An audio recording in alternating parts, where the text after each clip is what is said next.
Hey,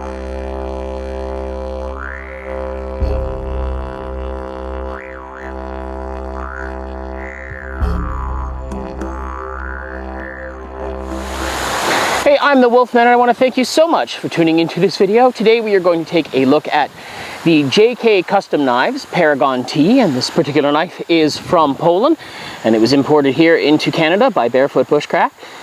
So let's take a look at it, and we're going to put it through some of its paces and see how the blade reacts. So we'll unbox the knife here. Comes says JK Knives right on the box. We'll open her up.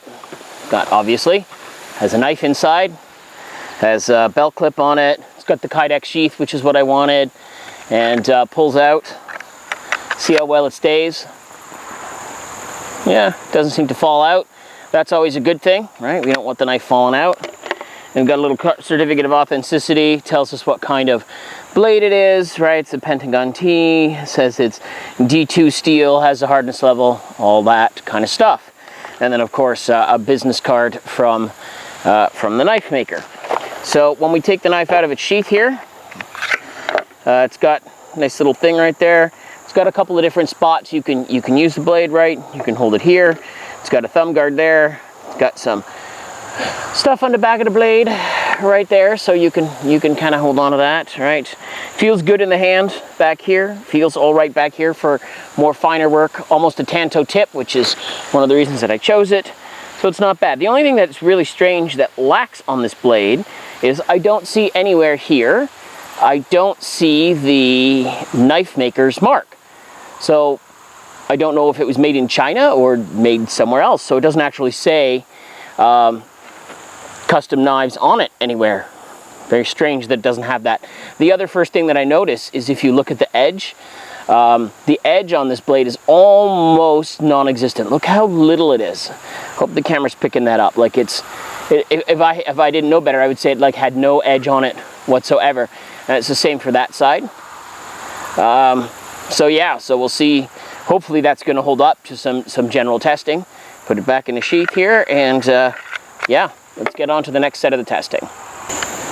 First test is going to be the sharpness test. We're going to take the blade, and if it's sharp, it should take the hair right off my leg here. So it does all right. Well, it's taking the hair off, good and sharp. I'm liking that. That's good. That's always a mark of a good blade. Right out of the box is that it takes the hair off. One thing I will say about this blade is if you were expecting a positive customer service experience, you may want to choose a different manufacturer. I ordered this blade for the school in May of 2018. It didn't arrive till the end of August. Around the end of July, I said, hey man, you know, the blade, the cost was about $270. If you're not going to give me my blade, you know what, just give me my money back. Like, it's been a bunch of months. The vendor then, he started to berate me, started to call us names, told us we didn't know what we were talking about or what we were doing. So that wasn't a really positive experience on that. So, I mean, it doesn't say that the knife is bad quality, but if you're looking to get yelled at by a guy you want to give your money to, he's the man. So yeah, that wasn't a very good experience. But anyways, let's get on to the second part of the sharpness test. This is just a sheet of paper. As you can see, nothing fancy. It's nothing sharp or anything unusual about it. The blade should, if I push down on it, it should just slice right through this piece of paper and not get caught. Obviously it was sharp since I can shave with it. Okay, maybe it's I'm using the wrong side. There we go. Get a little bit out of it.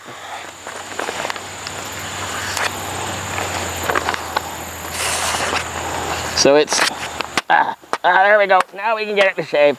But yeah, so it's not cutting through the sheet of paper.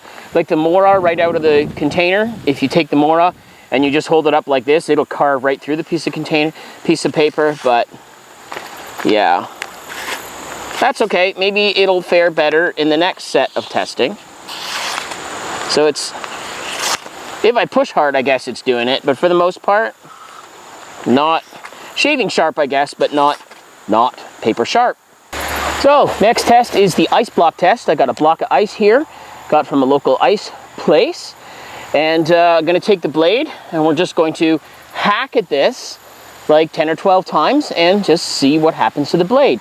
This is been done in places like, you know, Forge and Fire, TV shows like that. Apparently it is supposed to help gauge how good the blade is. So let's give it a try.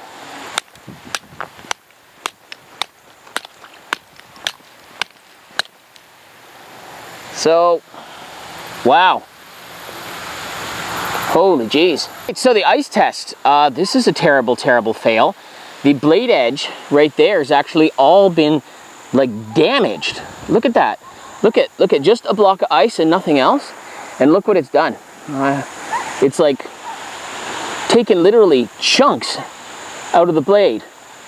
So I don't know whether this thing wasn't hardened proper or the edge was too narrow or what it was. But holy jeez, look at that. Just literally 270 American dollars for a blade. And when I hit it on a piece of ice, it damaged the blade. It took the edge off. When would I do this to a blade? Well, I'm in Canada and we live in a northern climate, so we baton with stuff. We sometimes have to, if you're going ice fishing, you may have to chop a small piece of ice and yeah, damage the blade, and it's right out of the box. So the next step that we're going to do is we will baton with the wood and hopefully not break the blade and hopefully push it through a piece of wood, which is very hard on a blade, but it's good testing to see if the blade will do what we want it to do. All right, so this is something common that I do with wood, especially if I don't have an axe. You take your piece of wood, you take your knife, you put the knife in the wood, you take a stick, and you beat it through, basically just like this.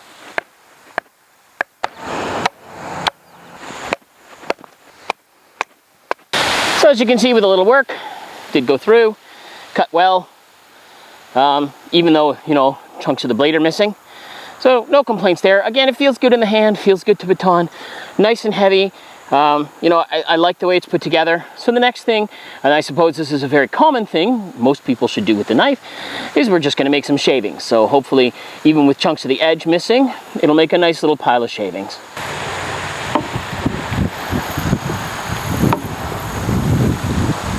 Makes shavings all right, no real complaints. Could be the wood, right? We got a little bit of wind going on, so, what I do like with shavings though, if that's more of a, not really a tiny shaving, if you can make a nice set of shavings, you should get some curl in your wood when it's shaving. So again, it's fighting me a little bit. I like my shavings like a lot finer than this, but it could be the wood or it could be because pieces of the blade are missing. I'm not sure. But it's adequate. It's adequate for that job. So this is the Ferro Rod Test. So most bushcrafty, outdoorsy type people have loved their Ferro Rod. Back of the knife there's got some spots in it that hopefully it will get some good spark. So let's see, hopefully we can get a good spark out of this guy. Oh, look at that. Beautiful. We'll try one of the other holes. Back of the knife works great for creating sparks. If you're the kind of person that likes to use a blade like this to create sparks, obviously this blade will definitely do the job because it's just rip and spark out of there. So if that's what you're into, not a problem. This certainly won't let you down in that aspect. So the last test we're going to do with the knife is just to make sure that the metal is hard. I left this to last just because I didn't want to accidentally damage the edge. So we have the microphone right here, so you're actually going to hear that sound. It's just a common file. It shouldn't bind. So, see that? It's not sticking. That's just what we want. That's fantastic. That's good. Other than, of course, where the blade's damaged. But yeah, so it's a good hard blade. That's a good thing. So it was forged properly. So there you have it. The JK Knives Pentagon blade test. So we put it through a bunch of tests. Can't say that it's fared very well. I'm really surprised that a block of ice would do so much damage to the blade, but it's a beautiful blade. Again, customer service kind of lacking. Delivery time, 4 months, that's an awful long time.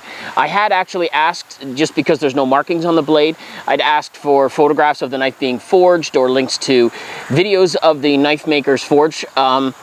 And yeah, he said that he didn't have anything like that. He couldn't really get any information for me.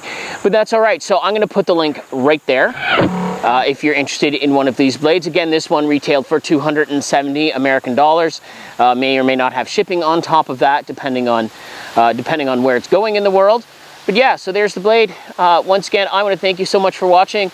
I'm the Wolfman for Barefoot Bushcraft. Please consider subscribing.